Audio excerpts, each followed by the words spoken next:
Good morning, good morning, good morning. Ayan.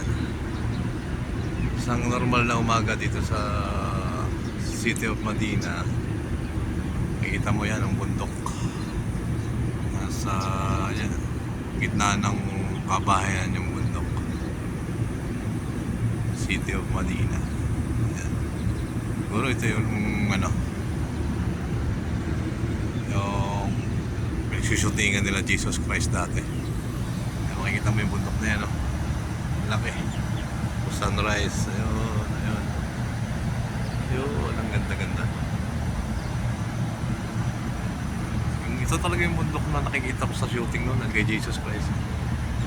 Parang, tsaka yung nandito sila, Moises ba yun? Parang ito yung mga bundok na yun. Kaya lang dati wala pang kabahayan.